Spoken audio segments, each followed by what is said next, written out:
어둠을 뚫고 빛으로 세상에 오신 우리 주님의 나심을 참 이 음악을 통해서 묘사하고 곡을 통해서 정말 주님이 우리를 구원하시기 위해서 참 하늘로부터 이 땅으로 내려오시는 것 같은 그런 영적인 감동을 주는 그런 귀한 찬양입니다. 오늘은 우리가 12월 25일 일반적으로는 크리스마스다 이렇게 하지만 사실 오늘 예수님이 오신 것은 아닙니다. 그렇지만 약 3월 정도에 예수님이 오시지 않았나 이렇게 학자들은 얘기를 합니다. 그러나 중요한 것은 우리 주님이 우리를 구원하시기 위해서 이 세상에 오셨다는 사실입니다. 그 일로 인해서 우리가 예수님을 믿게 되고 구원을 받아서 삶이 변하고 그리고 정말 삶의 가치가 변해서 주님을 섬길 수 있는 이 놀라운 은혜와 축복이 우리에게 주어졌습니다.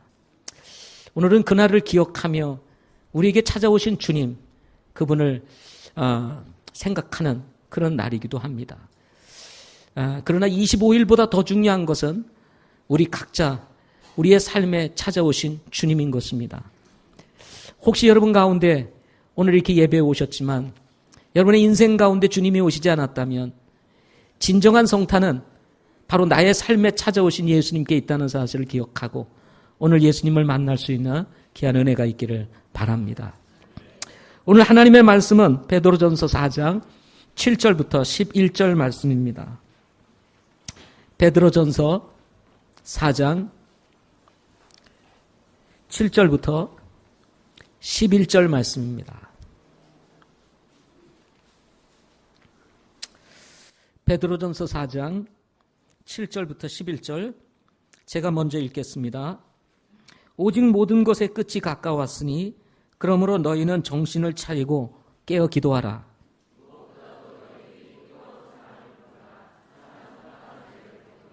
불평 없이 서로 대접하라.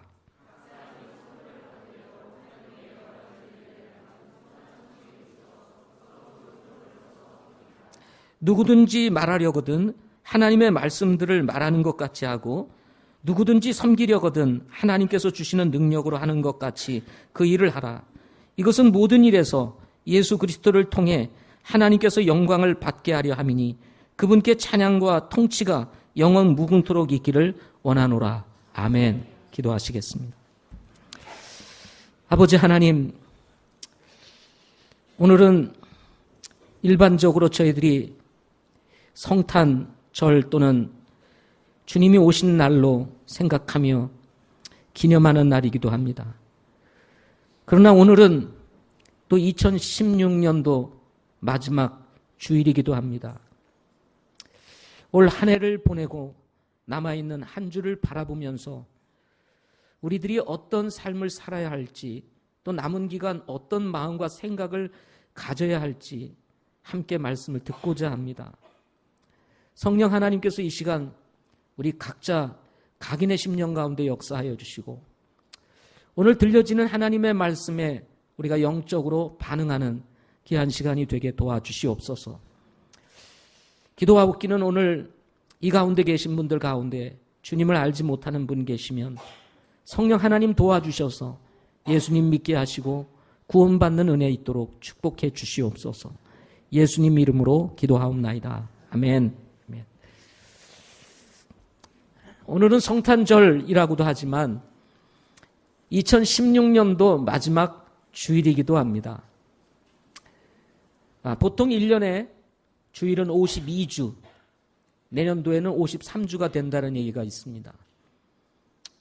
우리가 이 주일을 보내면서 매주일 저희들이 모여서 예배를 드립니다. 오늘은 그 마지막 주일입니다. 한 해를 보내는 마지막 주일. 그리고 이제 다음 주일은 우리가 2017년도 새해를 맞이해서 또 1월 1일이면서 첫 주일을 저희들이 맞이하게 될 것입니다. 한 해를 보내면서 이 마지막 주일에 어떤 말씀을 전할까 고민을 하다가 오늘 본문 말씀을 준비했습니다. 오늘 말씀의 제목은 남기고 가고 싶은 말씀이라는 제목으로 말씀 같이 듣겠습니다. 사람이 짐승과 다른 점이 있다면 우리 각자의 삶을 평가할 수 있다는 것입니다. 뭘 잘했고 무엇을 못했는지, 무엇을 그만두고 무엇을 해야 하는지, 원인과 결과는 어떠한지, 수고와 노력에 대한 결과는 어떠했는지, 그리고 작년에 비해서 우리는 얼마나 오래 달라졌는지 등등을 우리는 평가할 수가 있습니다. 그러나 짐승들은 삶을 평가할 수 있겠어요? 없습니다. 하나님께서 우리들에게, 인간들에게, 사람들에게만 주신 놀라운 은혜인 것입니다. 하나님의 작품인 사람이 가지고 있는 특징은 굉장히 창조적이라는 것입니다. 오늘의 생각이 다르고 내일의 생각이 다를 정도로 우리는 굉장히 창조적인 생각을 가지면서 살아가고 있습니다. 그래서 사람은 생각하는 존재입니다. 또 생각하고 또 생각하고 어떤 것이 더 나을까? 어떤 것이 더 좋을까? 어떤 것이 더 효과적일까? 어떤 것이 더 발전적일까? 그래서 사람은 발전합니다. 이 세상의 모든 짐승들은 그냥 창조된 대로 살아갑니다. 그러나 사람만은 계속해서 발전하며 살아갑니다. 제가 태어나던 1960년대 그리고 지금 살고 있는 시대는 너무나 많이 달라졌습니다. 살고 있는 집, 그리고 우리가 누리고 있는 것, 그리고 소유하고 있는 것, 가지고 있는 것, 이 모든 것들이 너무 많이 달라져 있습니다. 그래서 그런지 사람들은 머물러 있는 것에 만족하지 못합니다. 어제와 오늘 달라지지 않으면 뭔가 불만족이 있습니다. 무엇인가 어제보다는 오늘이 좋아져야 되는데, 올해보다는 내년이 좋아져야 되는데 변화가 없다. 그럼 뭔가 아쉬움이 남게 되고 만족이 없게 되는 것입니다. 그래서 한 해의 끝자락에 서게 되면 겉으로는 신나는 것 같이 우리가 보이는데 내면적으로는 뭔가 허전한 마음이 있기 마련인 것입니다. 한 해를 보내기가 아쉬운 것 같고, 또 한 해를 보내면서 뭔가 이루어진 것이 없는 것 같은 아쉬움, 이런 등등이 뭔가 우리의 마음을 서운하게 만듭니다. 여기에 주님이 오실 때가 가깝다라고 하는 생각을 우리 그리스도인들이 가지면 더욱 먹먹해지게 됩니다. 내가 한 해 뭘 했나? 이렇게 생각하니까 뭔가 한 해를 보내기에 뭔가 허전한 마음들, 아쉬운 마음들이 우리의 발목을 잡는 것 같은, 그러면서 이 한 해를 넘어가는 것이 왠지 크게 부담스럽고 짐스러운 이런 마음들이 우리에게 있기 마련인 것입니다. 베드로는 오늘 말씀을 종말론적인 신앙을 가지고 기록하고 있습니다. 인생이 얼마 남지 않았다는 것입니다. 오늘 본문 7절에 보면 오직 모든 것의 끝이 가까웠으니 라고 말을 합니다. 모든 것의 끝이 가까웠다는 겁니다. 얼마 남지 않았다는 것입니다. 우리 인생 얼마 남지 않았다는 것입니다. 우리가 주님을 위해서 살 수 있는 날 많지 않다는 것입니다. 우리가 이 땅에 머물러 있는 시간 많은 것 같아도 그렇게 많지 않다는 것입니다. 그러면 남은 인생 어떻게 살 것인가 하는 것입니다. 여러분, 앞으로 남아있는 인생 어떻게 살아야 될까요? 이런 진지한 질문을 하는 가운데 베드로는 본도와 갈라디아와 갑바도기아와 그리고 아시아, 비두니아에 두루 흩어져 살고 있는 그리스도인들에게 이 편지를 씁니다. 당시 아시아, 갈라디아, 비두니아, 갑바디오기아에 흩어져 있는 많은 그리스도인들은 핍박을 받고 있었고 고난을 당하고 있었습니다. 그들은 삶의 터전을 버리고 산속에 들어가 굴을 파고 사는 그런 사람들도 있었습니다.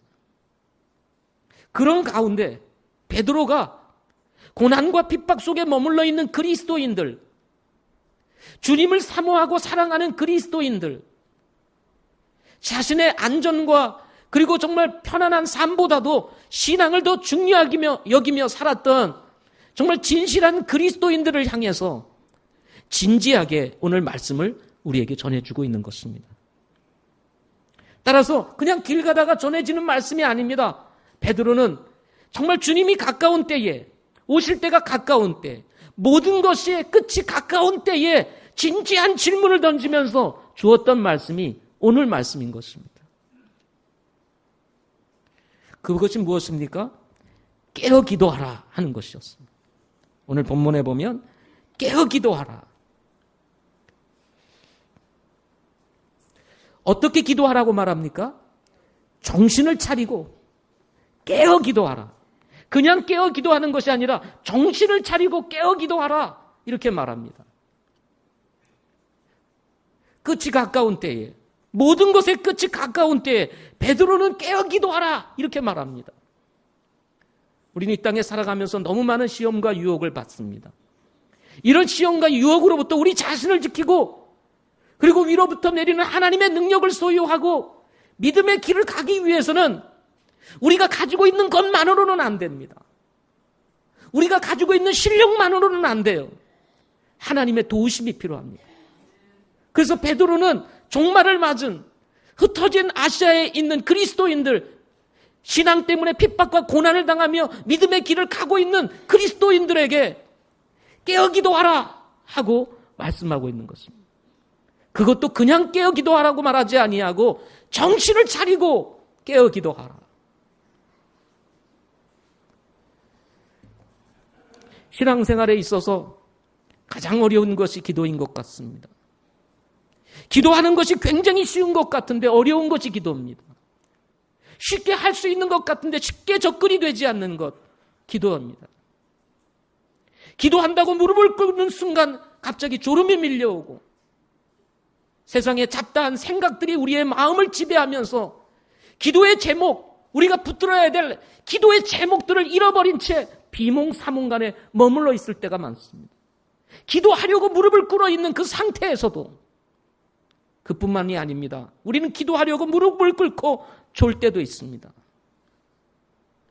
그냥 자는 거예요. 눈이 감기는 것입니다.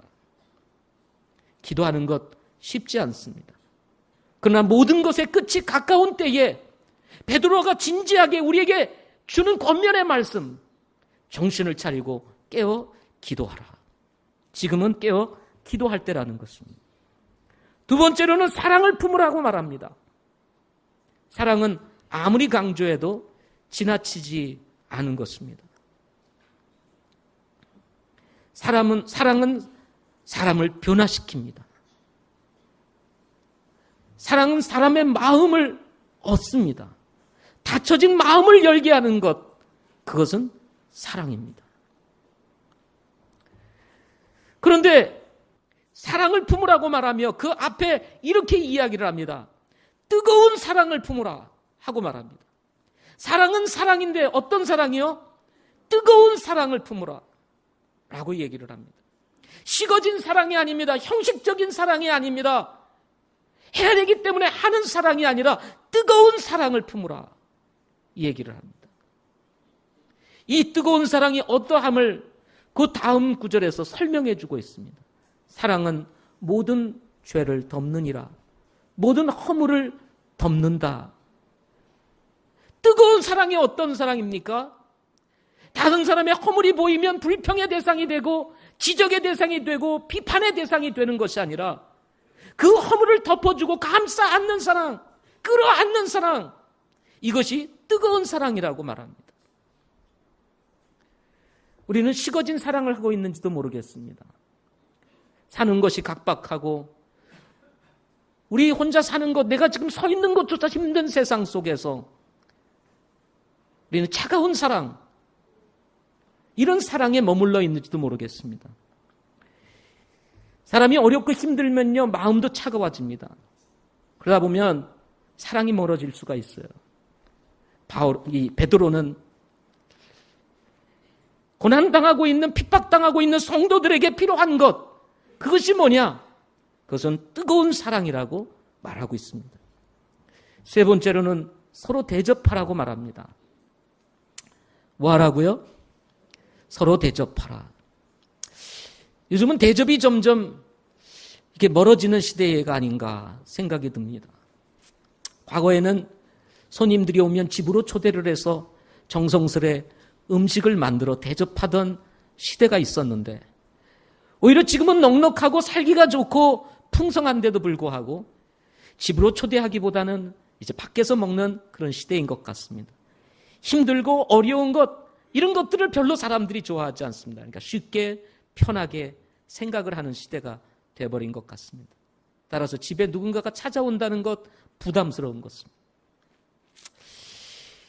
주님이 가까워 오실 때, 모든 것의 끝이 가까운 때에 베드로는 정말 힘들고 어려운 고난당하는 핍박당하는 그리스도인들을 향해서 서로 대접하라 하고 얘기를 합니다. 그 앞에 뭐라고 얘기합니까? 서로 대접을 하되 불평 없이 하라. 불평 없이. 대접하면서도 우리는 불평을 합니다. 아이, 저 인간 왜 와가지고 이렇게 힘들게 만들어. 때로는 우리 남편들이 늦게 들어와서 밥 달라고 그러면 아내들이 불평할 수 있어. 그죠? 아이, 먹고 들어오지 왜 지금 들어와가지고 밥 달라고 난리야. 들어온다 그러면 진작 얘기라도 해놓지. 갑자기 들어와서 밥 달래면 어떡하라고. 나그네는 둘째치고 사랑하는 남편, 사랑하는 아내를 향한 불평이 쏟아지는 경우들이 많습니다. 여러분, 마지막 때 정말 우리 성도들이 실천해야 될 것, 불평하지 말고 서로 대접하자 하는 것입니다. 네 번째로 서로 은사를 써서 섬기라 이렇게 말합니다. 은사는 일할 수 있는 능력입니다. 하나님께서 우리에게 재능과 은사를 주셨어요. 그 은사를 통해서 주님을 섬길 수 있는 기회를 열어주셨습니다. 하나님께서 우리 각자에게 주신 능력, 일할 수 있는 능력을 주셨는데 그것이 은사인 것입니다. 은사는 활용될 때, 사용할 때 기쁜 것입니다. 그리고 그 가치가 드러나게 되어 있습니다. 서로 은사를 써서 섬기라 라고 말씀하시면서 그 앞에 이렇게 얘기를 합니다. 선한 청지기 같이. 청지기는 내 것이 아니거든요. 맡고 있는 사람이 필요할 때는 언제든지 내어줘야 되는 것, 이것이 청지기입니다. 하나님께서 우리에게 주신 이 은사, 이건 내 것이 아닙니다. 필요하면 언제든지 내어놓고 사용해야 될 것, 이것이 바로 은사라는 거예요. 그러나 많은 경우에 정말 이 중요한 시기에 누군가의 섬김이 필요하고 누군가의 은사가 필요한 때 우리는 그 은사를 감춰놓고 아니면 보관해놓고 사는 경우가 많습니다. 주님 오실 때가 가까운 때에, 고난과 핍박이 있을 때에 정말 우리에게 필요한 것, 하나님이 각자 주신 능력을 쫓아 선한 청지기 같이 은사를 사용하는 것이라고 말하고 있는 것입니다. 바울은 이것도 부족해서 혹시나 그럼에도 불구하고 이 말세에, 마지막 때에 하나님께서 주시는 이 중요한 음성들을 뒤로 하고 혹시 여전히 자기 길을 갈까봐 또다시 강조를 합니다. 11절에서 누구든지 말하려거든 하나님의 말씀들을 말하는 것 같이 하고 누구든지 섬기려거든 하나님께서 주시는 능력으로 하는 것 같이 그 일을 하라. 이렇게 해야 모든 일에서 예수 그리스도를 통해서 하나님께서 영광을 받을 수 있다라고 말을 합니다. 무슨 말을 하든지 하나님의 말씀들을 말하는 것 같이 하고 무엇을 하든지 무엇을 섬기든지 주님의 능력으로 하는 것 같이 하라. 내가 잘나서 내가 할 수 있어서가 아니라 주님이 주셔서 주님이 할 수 있는 기회를 주셔서 하는 것처럼 하라.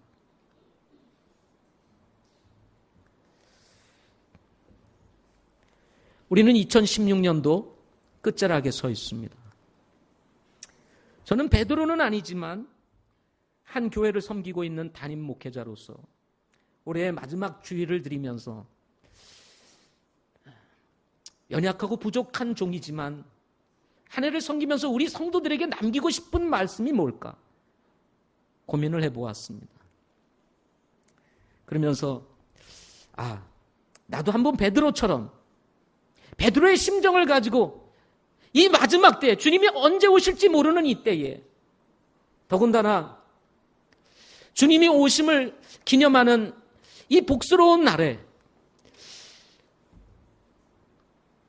남길 수 있는 말씀이 뭘까를 생각하면서 준비했습니다. 첫째는 에베네셀의 하나님께 감사드리자 하는 것입니다. 우리는 어제 성탄 축제를 통해서 우리 주님이 오신 것이 얼마나 우리에게 은혜였는지, 정말 꼬마들로부터 시작해서 우리 장년부에 이르기까지 순서를 통해서 우리는 정말 마음으로 영으로 느끼는 그런 시간들을 가졌습니다. 여러분 어제 복이 되셨습니까? 네, 정말 복이 됐습니다. 마지막 드라마는 우리의 감동을 자아내고 예수 믿기 전 우리의 삶과 예수 믿고 난 이후의 우리의 삶, 우리의 인생에 각각 다르지만 뽕나무가 있었다는 사실, 주님을 만날 수 있었던 그 현장, 그것이 있었기에 오늘 우리가 이 자리에 있을 수 있다는 이 사실에 서로 공감하면서 감사를 드리는, 그리고 하나님의 은혜를 정말 찬양을 드리는 이런 복된 시간을 가졌습니다. 우리가 이 땅을 살면서 감사할 거리를 한번 찾아보자 라고 말할 수 있다면, 우리가 살아온 많은 인생의 여정이 있지만 그 중에서 최고의 감사거리는 예수님께서 우리의 인생에 찾아오신 날일 것입니다. 이거는 뭐하고도 비교할 수 없는 엄청난 은혜입니다. 이 은혜 가운데서 우리는 신앙생활을 하면서 지난 2016년도 1월부터 오늘에 이룰 수 있게 되었습니다. 사무엘상 7장에 보면 사무엘이 이스라엘의 사사가 되어 이스라엘을 섬기고 있을 때에 이스라엘 백성들은 우상을 섬기고 있었습니다. 그때 하나님께서 사무엘의 마음에 이스라엘 백성들을 향하여 우상을 버리고 하나님께로 돌아오면 블레셋으로부터 이스라엘 백성들을 이제 지켜주시겠다, 구원해 주시겠다 하는 말씀을 주시게 됩니다. 그래서 사무엘이 이스라엘 백성들을 향해서 우상을 버리고 하나님께로 돌아오라, 그리하면 블레셋으로부터 우리 이스라엘 백성들을 지켜주실 것이다, 구원해 내실 것이다 라고 말씀을 합니다. 그랬더니 이스라엘 백성들이 사무엘이 외치는 이 말씀을 듣고 우상을 버리고 이제는 우리가 주님만 섬기겠다고 결단을 내립니다. 그리고는 마음을 돌이켜 하나님을 향하게 됩니다. 그것을 보고 이 사무엘이 이스라엘 모든 백성들을 향해서 미스바로 모여라, 내가 너희를 위하여 기도하리라, 우리가 주께 기도하리라. 그랬더니 온 이스라엘 백성들이 미스바로 모이게 됩니다. 죄를 범하고 우상을 섬기던 이스라엘 백성들이 마음을 돌이켜 하나님께로 돌아와 정말 기도하고자 모든 백성들이 이스라엘로 모입니다. 그야말로 영적 부흥이 이스라엘 백성들 가운데 임하게 돼요. 그래서 사무엘이 모인 이스라엘 백성들을 두고 하나님 앞에 번제를 드리며 그리고 하나님 앞에 기도할 때에 블레셋이 쳐들어옵니다. 그때 하나님께서는 이스라엘 백성들을 도우셔서 이 백성들이 손 하나 까딱하지 아니하고 엄청난 천둥을 치게 만들어서 이 블레셋 사람들을 두려움에 빠지게 만들고, 그리고는 그들을 다 도망가게 만듭니다. 이것을 보고 이스라엘 백성들이 철로 들어가가지고 쫓아가가지고 그 모두 이 블레셋 사람들을 쳐서 결국 싸움에서 승리하게 됩니다. 그때에 이 사무엘이 사무엘상 7장 12절에 이런 말씀을 남깁니다. 한 돌을 취하여 미스바와 센 사이에 세우고 이르되 주께서 여기까지 우리를 도우셨다 하며 그곳의 이름을 에벤에셀이라 라고 이름을 지었다 하는 것입니다. 여기까지 우리를 도우셨다. 그 이름이 에벤에셀. 지난 한 해를 시작하면서 우리 2016년도 12월 25일 여기까지 올 수 있었던 것은 보이지 아니하시지만 우리와 함께 하시는 하나님의 은혜가 있었기 때문인 줄 믿습니다. 대언자 이사야가 이새의 줄기에서 태어날 예수님을 대언하는 말씀에서 예수님을 두고 이렇게 얘기를 합니다. 눈에 보이는 대로 판단하지 않고 귀에 들리는 대로 책망하지 아니하시는 분이라고 이사야서 11장 3절에 이야기를 합니다. 예수님의 탄생을 앞에 두고 예수님이 탄생할 것을 대언하면서 예수님은 눈에 보이는 대로 판단하지 아니하고 듣는 대로 책망하지 아니하시는 분이라고 말씀하십니다. 지난 한 해를 돌이켜보면 우리는 얼마나 많은 실수와 그리고 얼마나 많은 죄를 범했는지 모릅니다. 하나님께서 우리를 보시는 대로 판단하시고 듣는 대로 책망을 하신다면 아마도 여기 살아남을 수 있는 사람이 별로 없을 거예요. 혹시나 살아남아 있다 할지라도 거의 반 죽을 지경에 이르지 않았을까 그런 생각을 가져봅니다. 그러나 하나님은 우리를 사랑하시는 분이십니다. 우리를 긍휼히 여기시는 분이 있습니다. 그분은 우리를 용납하시고 품으시고 치료하시고 회복시키시는 분이십니다. 힘들고 어려울 때조차도 주님께서는 우리에게 다가와 우리를 건져내시고 위로해 주시고 격려해 주시는 분이 누굽니까? 바로 우리의 하나님이십니다. 인생을 살면서 신앙생활하면서 깨닫는 것은 지금 내가 볼 때 고난이요, 지금 내가 볼 때 힘든 일이요, 지금 내가 볼 때는 불행한 일같이 보였던 것들이 시간이 지난 후에 돌이켜보면 바로 그 힘들고 고난이 있었던 그것이 있었기에 지금 내가 있다라는 생각을 가질 때가 있습니다. 그래서 고난이 복이구나 하는 것을 깨닫게 되는 것입니다. 지난주 마지막 우리 작년 목장 모임에서 처음으로 한 형제가 저희 목장에 소속하게 되었습니다. 이제 말씀을 나누는 과정 속에서 지난 한 해를 돌이켜보면서 이런 이야기 저런 이야기를 나누다가 이제 고난 속에서 이제 마음을 돌이켜 다시 교회로 나오고 믿음 생활을 시작하는 과정 속에서 제가 그런 얘기를 했어요. 형제 고난이 있었으니까 지금 여기에 있는 거 아니야? 그랬더니 맞대는 거예요. 그 고난이 없었다면 예수 믿었겠어? 이 목장 모임에 왔겠어? 오지 않았을 거라는 거예요. 버는 건 없고 맨날 쓰고 나면 0, 제로. 뭐하러 일하나? 쓰고 먹은 건 생각 안 해요. 그래서 살고 있다는 거 생각 안 해요. 여러분, 내일 일은 내일 염려하라고 그랬어요. 오늘 하나님께서 내게 먹을 것 주시고, 오늘 내게 입을 것 주시고, 오늘 마실 것 주시고, 오늘 누울 수 있는 것 주시고, 오늘 함께 할 수 있는 사람 내 옆에 있는 것 감사한 거예요. 저는 어제 늘상 느끼는 일이지만 성탄 축제를 통해서 꼬마들이 나와가지고 이것에서 율동을 하는 거예요. 제대로 합니까? 선생님들이 아무리 가르쳐줘도 자기 마음대로 놀아요. 그렇지만 그 아이들의 몸집에서 정말 자라나는 그 모습을 보면서 이게 가족이지. 이게 우리들의 모습이지. 감사가 되는 거예요. 행복은 이런 데 있는 것입니다. 프로들이 그냥 멋있게 공연하는 데 있습니까? 그게 아니에요. 행복은 가정 안에서 아이들이 웃는 모습, 걷는 모습만 봐도 온 가족이 박수를 치며 웃고 나누고 그리고 재롱을 떠는 것을 보면서 그저 즐거워하는 것. 그게 행복 아니겠습니까? 우리 성도들이 함께 모여서 부족하지만 함께 찬양하고 율동하고 노래하고 어수선하지만 그런 가운데 아마추어지만 우리의 삶에 만난 그 주님을 우리의 몸짓으로 표현하고 그리고 나누는 것, 이것이 우리에게 기쁨이고 이것이 우리의 행복 아니겠습니까?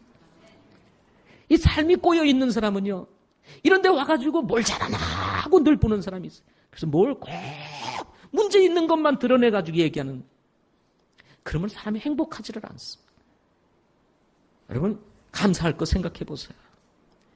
피아노 반주자 있어서 감사, 오케스트라 있어서 감사, 예배당이 있으니 감사하고 우리 교회에 있으니 감사하고 제가 마지막으로 감사할 게 뭘까 생각해 보았습니다. 이것저것 많이 감사할 것이 많이 있겠습니까? 그런데 진짜 감사할 게 있더라고요. 그게 뭐냐면 오늘도 아침에 일어나서 숨을 쉴 수 있다는 거. 숨이 끊어졌으면 어떡할 거예요? 그래도 오늘 숨 쉬고 내가 나와서 말씀을 전하고 여러분을 만나고 그리고 하나님 앞에 예배할 수 있는 것, 여러분 이게 감사가 아니겠습니까? 사람이 늘상 다 할 수 있는 건 아니에요. 언젠가는 저도 이 자리에서 내려가야 되고요. 말씀을 전하고 싶어도 전할 수 없는 때가 있고요. 숨을 쉬고 싶어도 숨을 쉴 수가 없을 때가 있어요. 그런데 오늘 내가 숨을 쉬고 주님을 노래하고 찬양할 수 있는 것, 성도들을 만나고 교제할 수 있는 것, 얼굴을 볼 수 있는 것, 만날 수 있는 것, 입을 벌려 노래를 하고 입을 벌려 음식을 먹고 서로 나눌 수 있는 것, 너무 감사한 거예요. 감사가 없으니까 다투는 거예요. 감사가 없으니까 싸우는 것입니다. 감사가 없으니까 시기하는 겁니다. 감사가 없으니까 질투하는 것입니다. 여러분, 주님이 우리를 어떻게 사랑했는지 한번 생각해 보세요. 주님이 어떻게 지금까지 우리를 도우셔서 여기까지 이르게 하셨는지를 한번 생각해 보세요. 감사할 것이 너무 많습니다. 이번 한 주간, 남은 한 주간 여러분 감사할 것 한번 찾아보고 여러분 하나님 앞에 감사하다고 말해보세요. 하나님 이래서 감사합니다. 하나님 저래서 감사합니다. 두 번째로는 내 자신뿐만 아니라 다른 사람을 돌아보자 하는 것입니다. 빌립보서 2장 4절 말씀에 보면 각 사람이 자기 일들만 돌아보지 말고 각 사람이 남의 일들도 돌아보라 하고 말씀합니다. 연말 연시가 되면 잊었던 이웃도 생각하는 그런 시대가 됩니다. 사람은요, 더불어 사는 존재입니다. 하나님이 우리를 그렇게 만들어줬어요. 독처하는 것이, 홀로 있는 것이 좋지 않아 내가 조력자를 만들리라. 그래서 하나님이 여자를 만드시고 그 여자를 아담의 첫사람의 아내가 되게 하셨어요. 가정이 뭐예요? 함께 사는 것입니다. 혼자 사는 건 고독하고 외로워요. 그래서 홀로 사는 것이 좋지 않아 돕는 조력자를 주리라. 그래서 하나님이 아내를 딱 붙여주신 겁니다. 함께 사는 기쁨, 여러분 홀로 사는 것과 비교할 수가 없어요. 저희 장모님이 오랫동안 이 걷지를 못하시면서 생활을 하셨습니다. 우리 장인어른은 건강하신데 장모님이 걷지를 못하시는 거예요. 몸으로 이렇게 끌고 화장실을 가고 그냥 엉덩이를 끌고 이렇게 다니셔야만 했습니다. 오랫동안 하셨어요. 제가 결혼하면서부터. 그러니 장인어른은 발발발 거리시면서 제 청년 시절처럼 그냥 발발발 이렇게 다니시는 분이십니다. 그러니 아내가 그 집에서 민그적거리고 계시니 얼마나 답답하겠어요. 그러니까 막 잔소리를 하십니다. 쏘아붙이십니다. 어떤 때는 제가 이렇게 가서 민망할 때는 이 멍충이 같으니 막 그렇게 얘기를 하세요. 그런데 어느 날 노인들이 모여있는 경로당에 갔더니 그렇게 말씀하시더래. 하나같이 경로당에 계신 그 어르신들이 이보게, 그래도 비록 몸이 안 좋으셔도 아내가 있는 것이 좋은 거야. 없어봐. 당신 혼자서 어떻게 살 거야? 그래도 있으니 감사하지. 그러니까 잘해드려. 그랬대요. 근데 그때부터 가만히 생각해 보니까 그러시거든요. 그러니까 그때부터 잘하시더랍니다. 있을 때 잘하셔야 됩니다. 아멘. 있을 때 잘해야 돼. 나만 사는 게 아니에요, 인생이요. 여러분만 있습니까? 여러분, 우리 교회 성도들이 나만 있어요? 아니에요. 다른 성도들이 많습니다. 나만 있는 게 아니에요. 나만 생각하면 안 돼요. 그래서 우리 서로 생각해야 되는 거예요. 서로 돌아봐야 돼. 여러분, 행복은 함께 함으로부터 오는 거예요. 누군가 이런 글을 남겼습니다. 인간이 지속적인 기쁨과 행복을 간직하려면 더불어 사는 의미를 알아야 한다. 더불어 사는 의미. 사람을 지으신 하나님은 사랑이십니다. 사랑. 아멘. 근데 이 사랑이 가지고 있는 특징이 하나 있는데 이게 뭐냐면 집중입니다. 집중. 사랑하면 집중해요. 저도 사랑을 해보았어요. 사랑을 하다 보니까 이게 한 사람에게만 꽂혀가지고 다른 게 안 보이는 거예요. 결혼은 해야 되겠고 반대는 오고 이게 성도들 앞에서는 웃어야 되고 그리고 그 문제는 해결해야 되고 정말 어려운 시간을 보냈습니다. 예, 이렇게 좋게 결혼한 것 같죠? 그렇지 않습니다. 정말 어려운 시간들을 보내야 됐어요. 그런데 그 마음과 감정이 딱 꽂히는 순간 다른 게 안 보이는 거예요. 그래서 자신을 사랑하면 자신밖에 보이지를 않습니다. 이걸 자기 사랑이라고 해요. 자기에게만 집중되는 거예요. 근데 다른 사람을 사랑하면 내 자신은 안 보이고 다른 사람이 보이는 거예요. 이게 이타적인 사랑이라고 말합니다. 하나님은 우리를 이타적인 존재로 만들었습니다. 주님이 우리를 사랑하신 것 같이 우리도 서로 사랑하며 살라고 만드셨어요. 그래서 세 계명을 우리에게 주었습니다. 내가 너희를 사랑한 것 같이 너희도 서로 사랑하라 하고 말씀하셨습니다. 그런데 인간의 마음에 욕심이 들어왔습니다. 욕심이 들어왔어요. 그 결과 죄를 범하게 되었습니다.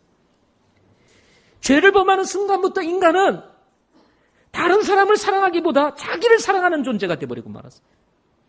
자기 중심적인 사람이 되어버리고 말았어요. 이때부터 사람들은 굉장히 이기적인 존재가 되고 말았습니다. 제 자신을 봐도 너무 이기적이에요. 다른 사람을 사랑한다고 하지만 그것도 계산해서 이루어지는 거예요. 이 사람은 사랑할 만하다. 계산된 거예요. 계산된 거. 근데 그 계산된 사랑이 그 계산이 지워지면 갑자기 그 사랑이 미움으로 바뀌어버립니다. 누군가를 사랑하는 것도 그렇기 때문에 자기를 위해서 사랑하는 거예요. 너무 이기적입니다. 인간은 그래서 사랑조차도 이기적으로 하는 거예요. 그래서 깨지는 거예요. 사랑이 무너지는 것입니다.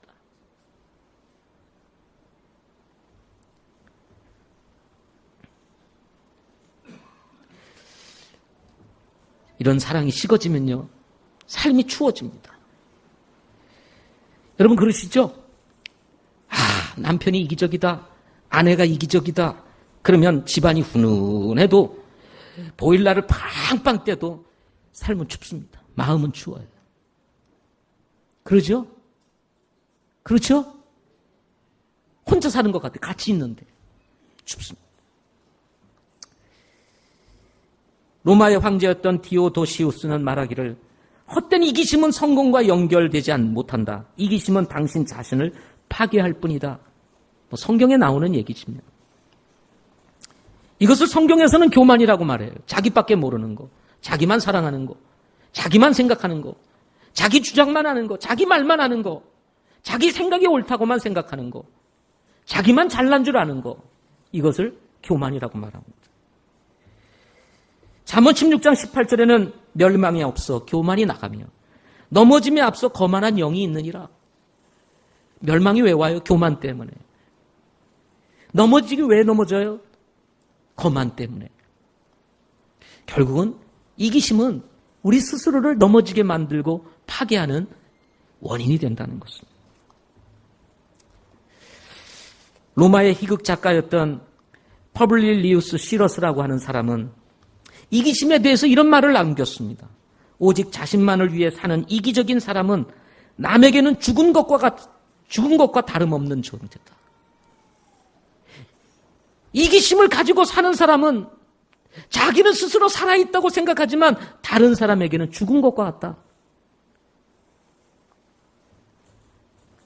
한 해를 보내면서 이 마지막 주일, 우리는 무엇을 생각하고 넘어가야 할까? 여러분, 무엇을 생각하며 넘어가야 되겠습니까? 우리가 적어도 구원을 받은 사람인데, 예수 믿고 거듭난 사람인데, 남은 한 주를 생각하면서 무엇을 우리가 한번 생각해 보아야 할까요? 함께 사는 행복을 누리며 살아야 하는 성도들. 나는 살아있다고 생각하지만 다른 사람에게는 죽어있는 존재가 아닌지 여러분 한번 깊이 생각해 봐야 되지 않겠습니까? 나는 살아있어요. 그러나 다른 사람에게는 죽어있는 것 같은 존재. 그것은 여러분 우리 스스로 불행하게 사는 것이 아닐까 생각해 봅니다. 모든 것의 끝이 가까운 때, 이제 한 해를 보내고 새해를 맞이하면서 이제 주님 오실 때가 1년 더 가까워지고 우리의 삶의 1년은 이제 사라지는 상황입니다. 새로운 1년은 오지만 이제 1년은 사라져요. 그만큼 우리의 인생은 짧아졌습니다. 남은 인생, 우리가 잘 살아야 되고 바르게 살아야 되는데 이때 우리가 생각해야 될 게 과연 뭐냐는 거죠. 나만 소중합니까? 아니죠. 다른 사람도 소중합니다. 아멘. 다른 사람을 소중하게 여기고 귀하게 여기는 사람. 바로 이것이 바로 성도된 삶이 아닐까 생각해 봅니다. 여러분, 그렇게 생각하면 여기 계신 분들, 내 옆에 앉아 계신 분들 정말 감사할 수 있는 분이고 소중하신 분들 아니겠습니까? 솔로몬은 잠언 23장 23절에서 우리가 인생을 살면서 꼭 사야 될 것이 있고 절대로 한번 사면 팔지 말아야 될 것 3가지가 있다 얘기를 합니다. 살 수 있는 기회가 되면 사라. 그러나 절대 팔지는 말아라. 팔지 말아야 될 것 3가지. 하나는 지혜요. 그리고 2번째는 훈계요. 3번째로는 명철이다. 이렇게 얘기를 했습니다. 이 3가지 중에 명철은 내 일만 아니라 다른 사람의 일을 돌아보고자 할 때 꼭 필요한 덕목이라고 할 수가 있습니다. 명철은 영어로 understanding입니다. understand. 다른 사람 밑에서 바라보는 거예요. 다른 사람의 입장에서, 아니 그 아래서 보는 거예요. 그러면 그 사람이 이해가 되는 것입니다. 어떤 사건을 내 입장에서만 보는 것이 아니라 그 사건 안에서 밑에 내려가서 한번 올려다 보는 거예요. 그러면 그 사건을 이해할 수 있게 되는 것입니다. 사람이요, 언제 힘든 줄 아세요? 언제 가슴이 타는 줄 아세요? 왜 마음에 막 분요가 일어나는 줄 아세요? 그때가 언제냐면 이해가 안 될 때입니다. 아내가 행한 것 이해가 안 되는 겁니다. 남편이 행한 일이 이해가 안 되는 거예요. 자녀가 행한 일이 이해가 안 되는 것입니다. 일어난 사건이 이해가 안 되는 거예요. 그러면 여기서 막 일어나요. 근데 이해가 되면 어떻게 돼요? 화내지 않습니다. 받아들이게 돼요. 수용하게 돼요. 여러분, 함께 사는 삶은 이해함으로부터 시작되는 거예요. 이기적인 게 아니에요. 이기적이면 안 보여요, 다른 사람이. 다른 사람을 이해할 수가 없어요. 자기밖에 없으니까. 그런데 다른 사람의 밑에 들어가서 보면 명철이 있게 되는 것입니다. 성경이 이렇게 얘기합니다. 지혜로 말미암아 집이 건축이 되고 명철로 인해서 굳게 세워지리라. 여러분, 우리가 그리스도 안에서 명철을 가지게 되면 우리의 집이 굳건하게 세워진다. 잠언에 말씀하고 있습니다. 여러분, 2016년도를 보내면서 다른 사람을 위해서 한번 돈을 써보십시오.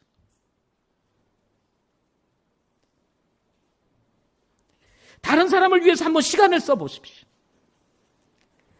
다른 사람을 위해서 여러분의 마음도 한번 줘보십시오. 계산하지 말고 한번 줘보세요. 주변이 행복해질 것입니다. 네. 우리 교회 안에는 가깝고도 먼 당신들이 많습니다. 한번 보세요. 가깝고도 먼 당신. 혹시 그런 분들 계시면 이해가 지나기 전에 찾아가셔서 차 한잔하자. 우리 교제 한번 하자. 밥 한번 같이 먹자. 한번 해보시기 바랍니다. 따뜻한 새해가 되지 않을까 생각합니다. 주 안에서. 마지막 셋째 씻고 가자 하는 것입니다. 에베소서 5장 26절. 이것은 그분께서 말씀을 통해 물로 씻음으로 교회를 거룩히 구별하고 정결하게 하려 하심이요 라는 말씀이 있습니다. 한 해를 넘어가기 전에 우리가 씻어버려야 될 것이 있습니다. 털고 가야 될 것이 있어요. 이 말씀은 아이러니하게도 아내와 남편을 위한 권면의 말씀 중에 주신 말씀입니다. 아내와 남편의 관계를 그리스도와 교회의 관계로 소개하면서 교회가 그리스도께 복종하듯 아내들은 모든 일에서 자기 남편에게 복종해야 하고, 남편은 그리스도께서 교회를 위해 주신 자신을 주신 것 같이 아내를 사랑하라고 하신 말씀 바로 끝에 이후에 이어지는 말씀 가운데 주신 말씀이 바로 에베소서 5장 26절 말씀입니다. 이 말씀을 위아래로 생각해 보면 영적인 측면, 가정적인 측면을 같이 다루고 있다는 것입니다. 여러분, 우리 신앙생활에 있어서 또 우리의 삶에 있어서 크게 중요한 것이 있습니다. 그것은 신앙생활이고 하나님과의 관계이고 그리고 사람과의 관계입니다. 더군다나 아주 중요한 관계는 부부의 관계입니다. 이게 틀어지면 인생이 틀어져요. 하나님과의 관계가 틀어져요. 여러분, 삶이 다 뒤틀리는 것입니다. 근본적으로 뒤틀리는 거예요. 거기다가 부부의 관계, 가족들과의 관계가 틀어지면 여러분, 이 땅에서 사는 삶이 다 틀어지게 됩니다. 혹시나 이 틀어질 수 있는 이 관계를 두고 바울이 성령의 감동을 받아서 에베소서 5장 26절을 기록하고 있는 거예요. 말씀을 통해 물로 씻음으로 교회를 거룩히 구별하고 정결하게 하려 하십니다. 한 해를 보내고 새해를 맞이합니다. 여러분, 정말 2016년도 주님과의 관계, 그리고 가족들과의 관계, 이웃과의 관계, 이 사회에서의 관계를 올바르게 설정하기 위해서는 우리 안에 씻어버릴 것들을 씻어야 된다는 거죠. 요한일서 1장 9절 말씀에 만일 우리가 우리의 죄들을 자백하면 그분께서는 신실하시고 의로우사 우리의 죄들을 용서하시며 모든 불의에서 우리를 깨끗하게 하시리요.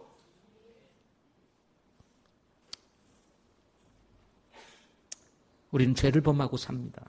마음의 죄, 생각의 죄, 음란하고 더러운 죄들, 미움의 죄, 용서하지 못하는 마음의 쓴뿌리들, 이해가 되지 않아서 일어나는 이 불평의 마음들, 이런 것을 가득 담고 우리가 살아가고 있는지도 모릅니다. 여러분, 주님 앞에 조용히 자백하세요. 다른 사람은 용서하지 못할 수 있을는지 몰라도 주님 앞에 자백하는 순간 주님은 용서하십니다. 마태복음 5장 22절부터 24절 말씀에 보면 나는 너희에게 이르노니 누구든지 까닭 없이 자기 형제에게 화를 내는 자는 심판의 위험에 처하게 되고 누구든지 자기 형제에게 라가라고 말하는 자는 공회의 위험에 처하게 되고 누구든지 너 어리석은 자여 하고 말하는 자는 지옥불의 위험에 처하게 되리라. 그러므로 내게 내 예물을 제단으로 가져오다가 너를 대적할 어떤 일이 내 형제에게 있음을 거기서 기억하거든 내 예물을 거기에 제단 앞에 두고 내 길로 가서 맨 먼저 내 형제와 화해하고 그 뒤에 와서 내 예물을 드리라. 혹시 형제들과의 껄끄러운 관계, 내가 한 말로 인해서 받은 상처,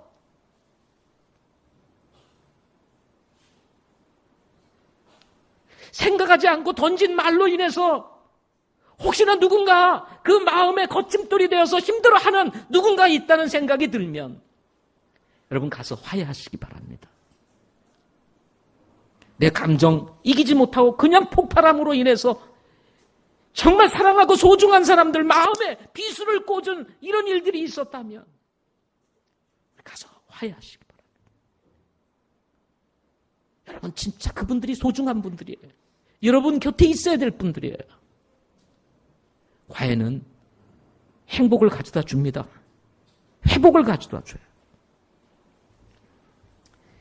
에베소서 4장 32절 서로 친절히 대하며 상냥한 마음을 품고 서로 용서하기를 하나님께서 그리스도로 인하여 너희를 용서하신 것 같이 하라. 누군가 나에게 죄를 범했습니까? 누군가 나에게 잘못을 했습니까? 그것으로 인해서 여러분 마음속에 다툼이 있고 화가 있고 분노가 있고 삭히지를 못해서 여전히 관계가 불편한 가운데 있다면 앞에서도 말씀을 드렸던 것처럼 뜨거운 사랑을 품어서 사랑을 그 죄를 덮어버리시기를 바랍니다. 어떤 분이 이런 얘기를 합니다. 누군가에게 관계가 안 좋아서 풀어야 돼요. 풀지 않으면 이게 어떻게 불편해서 못 살겠어요. 근데 풀다가 보면요, 더 꼬입니다.